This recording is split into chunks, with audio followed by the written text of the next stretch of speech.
Welcome to Independent Verification. My name's Andrew, and today we're going to be reviewing the ROCKPALS 500 watt portable power station.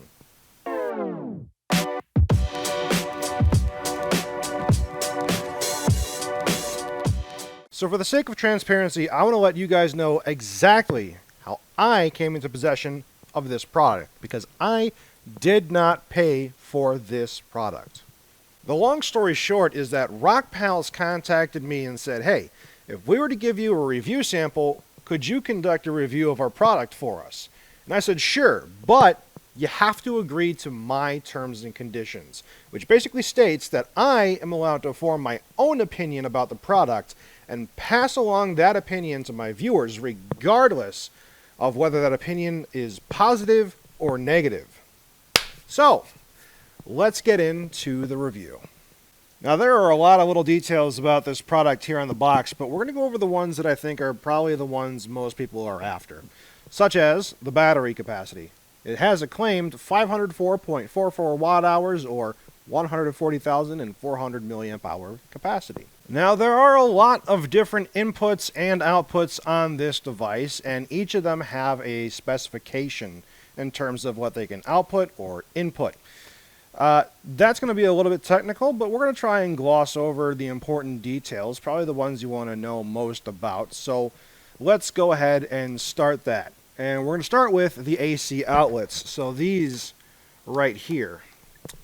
Now, according to the box, these are rated up to 500 watts, but have a peak output of 750 watts. So in other words, the workload, the constant load that it can sustain is 500, but if there's a short blip, it can support up to 750 watts on that short blip. So typically when you're first starting something, there will be a big power draw and then it'll level off. That's how some devices act.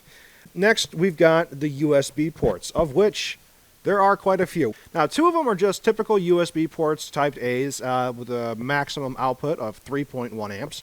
One of them is a Type A with a Quick Charge 3 port, which is nice. So if you have any device that supports Qualcomm Quick Charge 3, that's the port you're going to want to use, but it also has a dedicated USB Type C. So this Type C port can output power, but it can also receive or input power to charge the device. So that one is a flexible port in terms of what you use it for. Now on the other side here, we've got your standard 12 volt outlet that you would see in like your vehicle. Now that 12 volt outlet is rated at 10 amps. So 10 amps at 12 volts, multiply that together, you get about 120 watt output capacity there. So let's talk about charging the device, because there are several ways you can do it. The first way is probably the most common, which is going to be using your home electrical system to charge it. It comes with a power adapter to go from AC to DC, and that gets plugged in right here, this circular port. Now, this circular port is going to be responsible for handling a few ways for you to charge it. Yes, you can use the AC to DC adapter that comes with this, or it does come with a DC to DC adapter if you want to charge it using the 12 volt outlet found in your vehicle. Now, there are two more ways you can charge it. The third way would be via USB Type C, which we talked about over here, but that is limited to about 5 watts. And with a battery this big, I measured it taking approximately 4 to 5 days. It took me a while to do it, but I did measure it and test it that way. And yes, it takes a while, but it can be done. And the last way is via a solar panel. This is probably the one thing that's got people considering this battery over some other ones. It can manage its inputs and outputs relatively well. A solar panel can be hooked up a few different ways, but if you get the one from ROCKPALS, which we're going to be just sticking in that ecosystem for this discussion, it comes with, you guessed it, one of those circular connections that goes right in here so that you can charge it from the solar panel. But enough about specifications and numbers and such.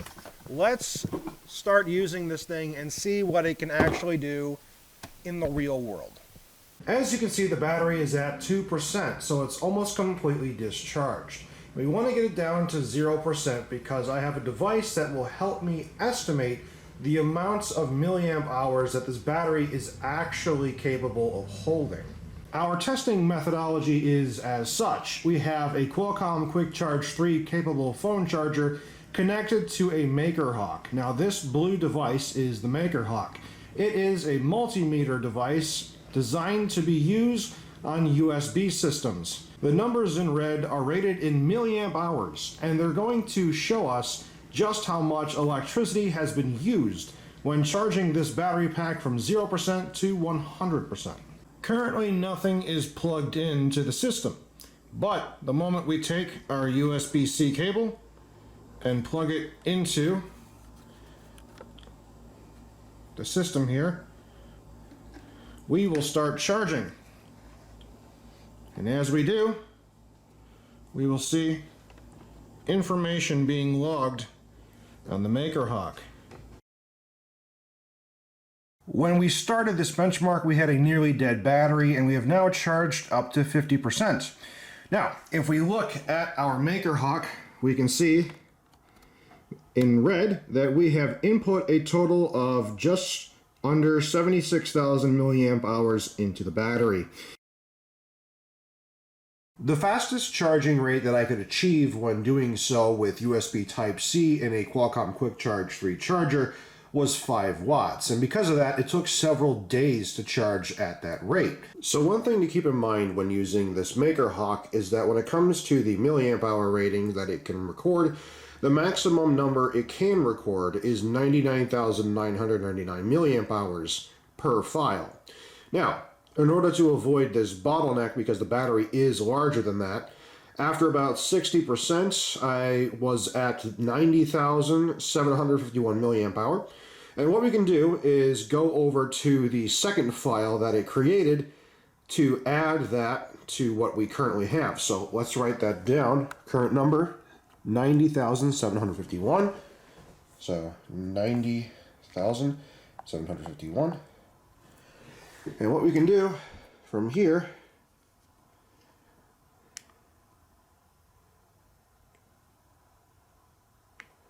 is go to our second file.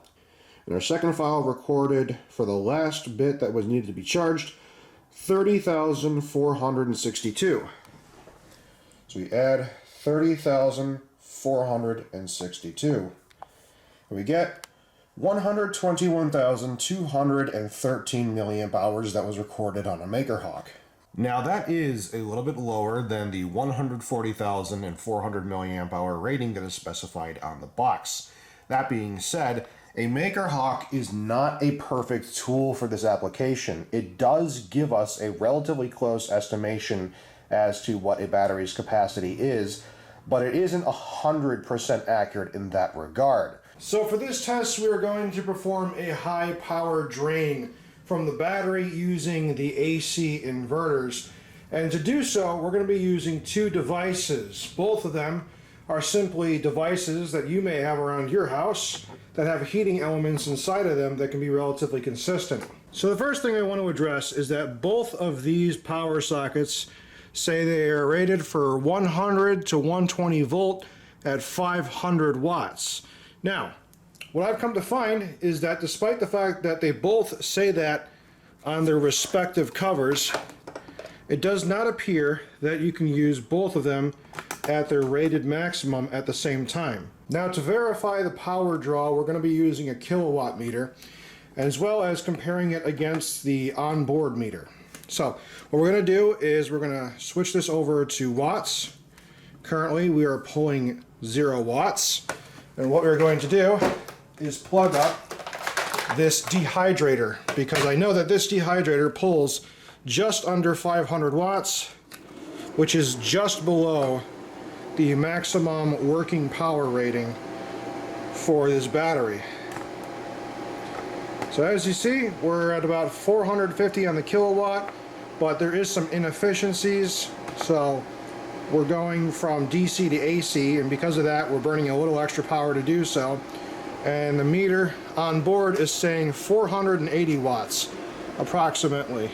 So with that being said, we should be okay to plug up another device to the other AC outlet, assuming that both of them could actually provide 500 watts per outlet.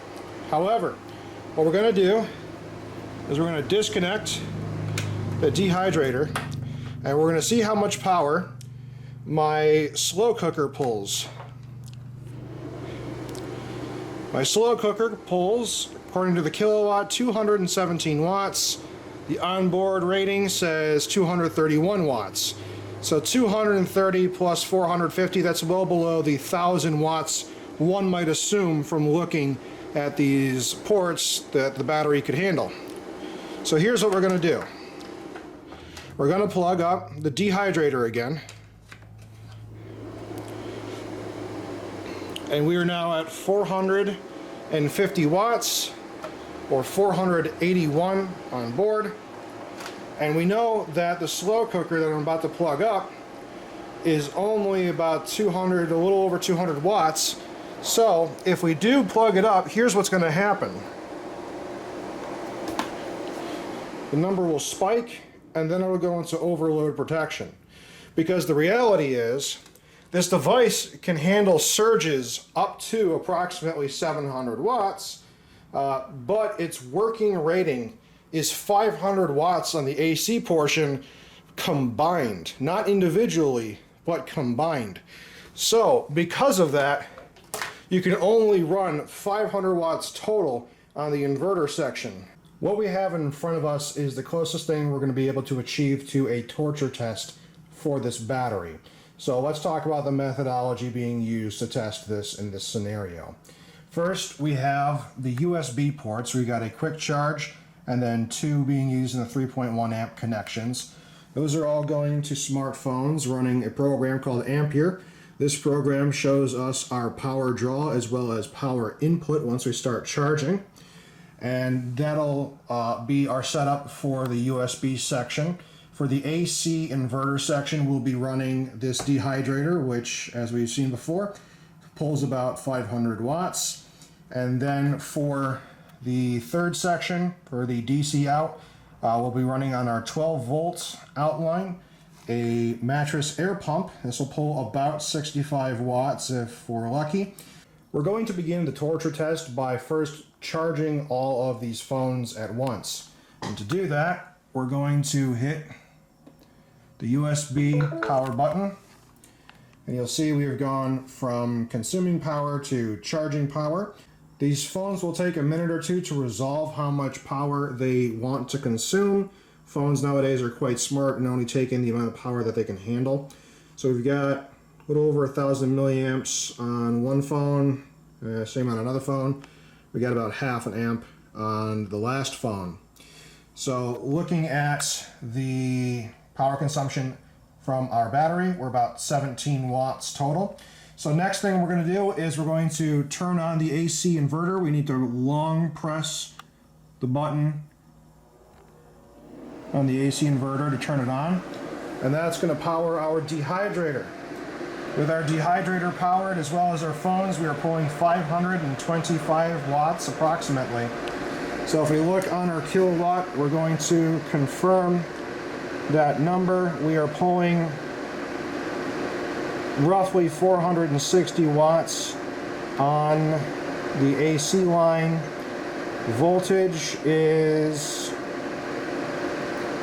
it's acceptable. It's within the acceptable range. Amperage, watts, volt amps. Our frequency is stable at just under 60 hertz. We're going to keep this on watts. Now, with our combined power draw, we're at 520. The last thing we're going to power on is this DC 12 volt carport charging mattress pump. So this will be a little loud, but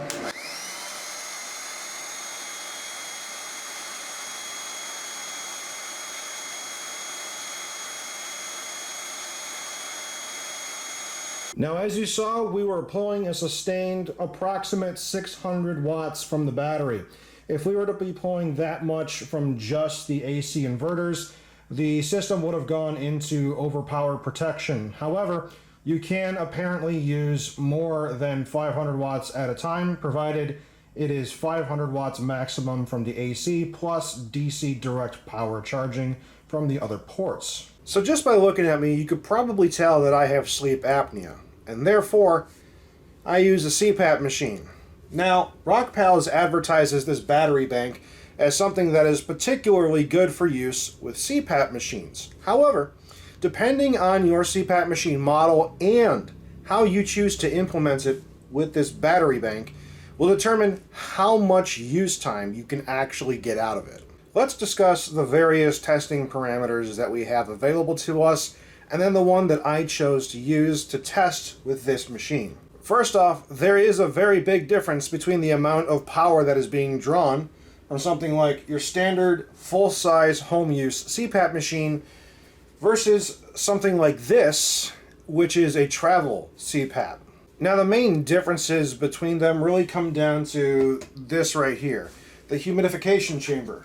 Now, this holds water, where a heating element inside the CPAP machine will heat up to create some humidity. So that way, moisture is being driven through the tube that goes to your face mask. And that prevents your face or your throat from drying out. However, that requires a bit more electricity than if you were to use a CPAP machine that doesn't have a humidification chamber.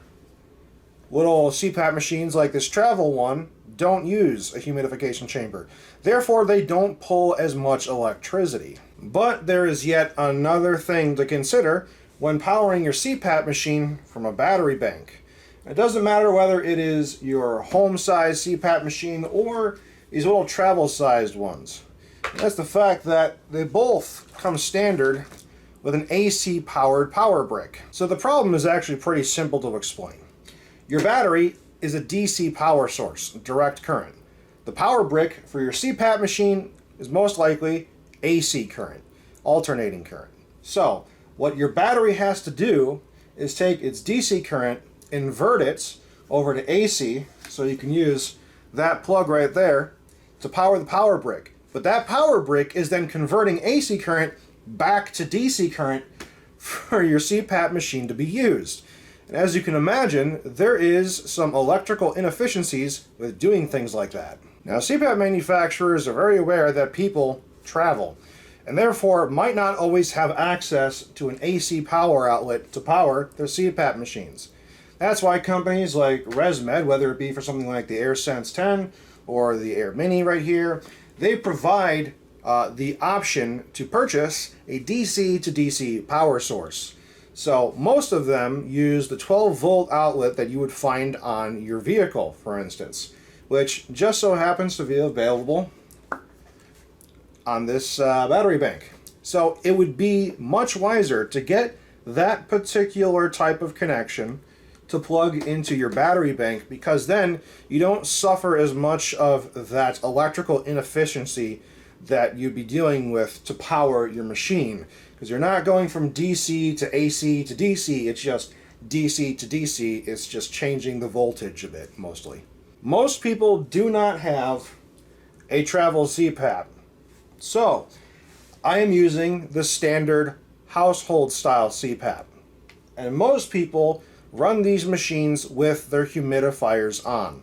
So the humidifier was on during this test. And most people do not have a DC to DC power source for their CPAP machines. They only use what is provided and covered by their medical insurance for these machines most of the time. So, this is how I ran the test. So first off, I got about 12 hours of use, going from 100% down to 10%. That being said, it was not a consistent use. You see, once the machine gets down to about 20%, it seems to just cut off the AC power. Now, when that happens, you can turn it back on, but you will have to manually come over to the machine and push this button for a few seconds to return power to the AC inverter. From there, you can get down to from 20% to 10% using the AC inverter. But after that, the AC inverter just refuses to supply any power to the CPAP machine. So when you're using this connection, you can only go from 100% to 10% From 10% and below, it just doesn't let you use it. So I hope those demonstrations with all those various electronic meters helped you understand just what this device is capable of and whether or not you think it's a good idea to get. Now, my opinion is it's a pretty good product. It's actually quite solid. You would expect certain things to run longer on a battery than they do, but it does come down to how you choose to plug those devices up. The reality is that if you go from DC to DC, there is less electrical efficiency losses taken from powering a device like that than going from DC to AC to DC, or just using an AC product that's only AC in the first place. So when you're using a battery, it really makes you think about just how little power you can stand to pull in order to keep the battery going. Well, that'll do it for this review. Thanks for watching, guys. I hope you found it informative. If you did, leave me a good thumbs up here. It helps with that algorithm we're all dealing with lately. And if you want to see more content like this, I do reviews every once in a while, so consider subscribing if that's something you're interested in. And if you have questions, just leave them down in the comments, and I'll try to get to them.